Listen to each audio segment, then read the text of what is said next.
Hello student, welcome to my YouTube channel excellent success group. तो student, आज हम discuss करेंगे क्लास 9 में मैथ एनसीईआरटी का chapter number 5 exercise 5.1 introduction of Euclid geometry का question number हमें 5 डिस्कस करेंगे आज। बोला in question number 4 point C is called a mid point of a line segment A B. जैसे कि मैं क्वेश्चन नंबर 4 में बताया गया था कि सी जो पॉइंट है वो ए बी का क्या है, मिड पॉइंट है। Prove that every line segment has a one and only one mid point, यानी कि एक लाइन का केवल और केवल एक ही मिड पॉइंट हो सकता है, ये हमें प्रूफ करना है। तो क्वेश्चन नंबर 5 को समझने से पहले मैं क्वेश्चन नंबर 4 के बारे में थोड़ा सा पहले डिस्कस कर लेता हूँ कि क्वेश्चन नंबर 4 में क्या बोला गया था। 4 में हमें बोला गया था कि कोई लाइन सेगमेंट ए बी है जिसमें सी कोई पॉइंट है, इस तरीके से है कि ए सी और बी सी आपस में क्या बराबर हैं। तो जो AC वाला पार्ट होगा वो बराबर होगा हाफ ऑफ AB के। ये बात मैंने आपको प्रूफ भी करके दिखाई दी। अब जो बात प्रूफ कर चुके हैं तो हम इसका इस्तेमाल कर सकते हैं कि अगर कोई पॉइंट C या फिर कोई इसके अलावा दूसरा पॉइंट B D कोई भी पॉइंट हो, अगर एक लाइन सेगमेंट का मिड पॉइंट होता है तो पूरी लाइन के वो हाफ के बराबर होता है। AC is equal to half of AB। ठीक है, ये क्वेश्चन नंबर 4 में हमने ऑलरेडी प्रूफ कर रखा है। हमें प्रूफ ये करना है क्वेश्चन नंबर 5 में कि इसमें एक ही होता है, केवल दो हो ही नहीं सकते, इसमें केवल एक ही मिड पॉइंट होता है। ये बात हमें क्वेश्चन नंबर 5 में प्रूफ करनी है। देखो, होता तो एक ही है लेकिन प्रूफ करना है कि एक ही होगा केवल। उसको प्रूफ करने के लिए हमने दो पॉइंट मान लिए कि सी और डी दो मिड पॉइंट है लाइन सेगमेंट ए बी के अंदर। Let's say there are two mid point C and D as we have proved in the last question that A C बराबर हाफ ऑफ ए बी। दो पॉइंटों को हमने मान लिया, हमने इसकी कॉन्ट्राडिक्शन कंडीशन ली है। होता एक है लेकिन प्रूफ करने के लिए हमने दो मान लिया। अगर सी इसका मिड पॉइंट है तो मैंने आपको जैसे कि बताया ए सी जो होगा पूरी हाफ के बराबर होगा, यानी ए बी के। हमने ये भी माना है कि डी जो पॉइंट है वो भी मिड पॉइंट है ए बी का, तो A D is also half of A B के होगा क्योंकि डी भी क्या है, मिड पॉइंट है। अब ए सी भी हाफ ऑफ ए बी की इक्वल है, ए डी भी हाफ ऑफ ए बी की इक्वल है। तो इक्वेशन नंबर 1 एंड 2 से ये भी हाफ के बराबर, ये भी हाफ के बराबर है, तो ये दोनों आपस में क्या होंगे, बराबर। हमें एग्जाम नंबर 4 में बताया गया था कि things which are equal to the same things that are equal to one another. अगर कोई चीज़ किसी की इक्वल है, किसी की इक्वल है, तो वो दोनों आपस में भी क्या होंगी, इक्वल होंगी।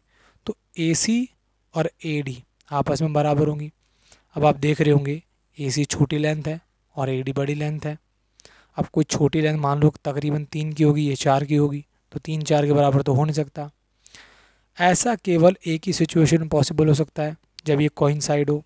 कोइंसाइड का मतलब आप ये समझ सकते हो कि एक ही सिक्के के दो पहलू हो।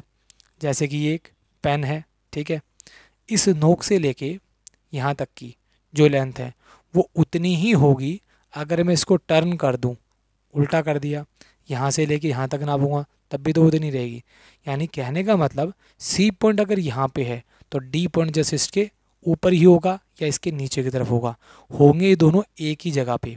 ऐसा नहीं हो सकता कि सी पॉइंट यहाँ पे आए डी पॉइंट यहाँ पे आए, फिर तो इनकी लेंथ छोटी बड़ी हो जाएगी।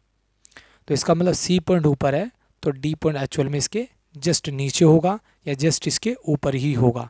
दोनों कोइंसाइड ही होंगे तब जाके ए सी और ए डी बराबर हो सकते हैं। जब दोनों एक ही जगह पर मौजूद हैं तो ये दो अलग अलग पॉइंट तो हुए ही नहीं, ये तो एक्चुअल में एक ही पॉइंट हुआ। तो इससे प्रूव होता है कि जो दो अलग अलग पॉइंट ना हो के इसमें केवल एक ही मिड पॉइंट होगा। तो इस बात को मैंने यहाँ लिख दिया, ए सी और ए डी दोनों कोइंसाइड है, इसीलिए point C is only mid point of A B. केवल जो सी है वही इसका केवल एक ही मिड पॉइंट होगा। क्लियर, ये तो एक मैथड था। इसी क्वेश्चन को हम एक मैथड और से करते हैं, ठीक है। तो इसमें स्टार्टिंग का काम तो सेम ही रहेगा। पहले लिखेंगे इन प्रीवियस क्वेश्चन, हमने प्रीवियस क्वेश्चन में क्या पढ़ा था, C is a mid point of A B. तो हम कंसीडर कर सकते हैं, हमने मान लिया, कंसीडर कर लिया कि there are two mid point of A B, C and D. एक सी मान लिया, दूसरा पॉइंट हमने क्या मान लिया, डी मान लिया। ठीक है, कि एक लाइन सेगमेंट में दो मिड पॉइंट है, ए है, बी है, सी भी मिड पॉइंट है और डी भी कौन है, मिड पॉइंट, हमने मान लिया। अगर सी इसका मिड पॉइंट होगा तो इसका मतलब AC और BC आपस में बराबर होंगे, और DB इसका मिड पॉइंट है, तो AD और BD ये भी आपस में बराबर होंगे। इसे इक्वेशन नंबर 1 दे दिया, इसे इक्वेशन नंबर 2 दे दिया हमने। तो फिर हमने क्या किया कि जो इक्वेशन 1 है इसमें से 2 को क्या कर दिया, सब्ट्रैक्ट कर दिया। सब्ट्रैक्टिंग 1 फ्रॉम 2, तो AC माइनस AD हो जाएगा, BC माइनस BD हो जाएगा। अब AC माइनस AD करें, देखो ये AC है और ये AD है। अब देखने में लगता है कि AD बड़ा है और AC छोटा है, तो AD में से अगर AC माइनस करेंगे तो क्या बचेगा, CD। ठीक है, CD या DC की बात है। अब छोटे में से AC में से AD माइनस कर रहे हैं, तो रिज़ल्ट इसका नेगेटिव में आएगा। आप इसको ऐसे समझ सकते हो कि जैसे 3 में से अगर 4 माइनस करेंगे, एक प्लस का हो एक माइनस का हो, आंसर तो माइनस होगा, एक आएगा। बड़ा कौन है, माइनस का, तो निशान आएगा माइनस का। ठीक है, तो इसी तरीके से अगर छोटे में से बड़ा माइनस करेंगे तो आंसर आएगा CD, जो कि माइनस का होगा। फिर अगला है BC माइनस BD।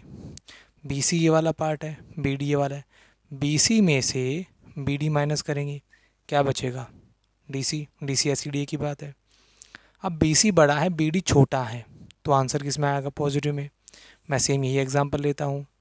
सवाल ऐसे की जगह ऐसे होता, 4 में से 3 क्या 1, बड़ा कौन है, प्लस का, तो निशान किसका आएगा, प्लस का। तो यहाँ पर किस में आएगा, प्लस में। अब यहाँ पर हमारी एग्जाम नंबर 3 का इस्तेमाल हुआ है। If equal are subtracted from equal then the remainder are equal. अगर इक्वल नंबर में से इक्वल ही माइनस किया जाएगा तो जो इनका आउटपुट आएगा, रिमाइंडर आएगा, वो भी आपस में क्या होगा, इक्वल होगा। जैसे ये दोनों इक्वल टर्म थी, ये दोनों इक्वल टर्म थी, इक्वल में से इक्वल नंबर ही माइनस किया तो जो रिज़ल्ट आया वो भी क्या होगा, आपस में इक्वल ही होगा। माइनस का इधर आके प्लस का हो गया, DC 2DC। मल्टीप्लाई में है, किस में आ जाएगा, डिवाइड में। कितना आया, 0। DC आ गया हमारा 0, यानी कि CD या DC इनकी लेंथ कुछ एक्चुअल में है ही नहीं, ये एक ही पॉइंट पे है। अगर मैं कहूँ जैसे कि ये DC और CD दो अगर अलग अलग पॉइंट होते तो इनके बीच का डिस्टेंस कुछ ना कुछ तो होता, चाहे 2, 3, 5, 10, 15 कुछ भी होता। लेकिन अगर CD का जो डिस्टेंस 0 आ रहा है, इसका मतलब ऐसा होगा कि C भी इसी पे बना हुआ है और DB पॉइंट भी क्या है, इसी पे बना हुआ, दोनों क्या है, कोइंसाइड है। जब दोनों पॉइंट एक पे ही बने हुए हैं तो इसका मतलब ये दो अलग अलग मिड पॉइंट ना होके ये एक्चुअल में एक ही मिड पॉइंट है। इसी बात को मैंने यहाँ लिखा है, distance between CD is 0, C and D coincide, दोनों क्या है, कोइंसाइड है। Thus every line segment has a one and only one mid point. एक लाइन सेगमेंट में केवल और केवल एक ही मिड पॉइंट हो सकता है, दो पॉसिबल ही नहीं है। और इसी के साथ हमारा क्वेश्चन नंबर 5 यहाँ पे कंप्लीट होता है। तो स्टूडेंट आप वीडियो को पॉज करके इसे नोट कर लें और समझ लें। तो मिलते हैं अगली वीडियो में। Okay, bye bye.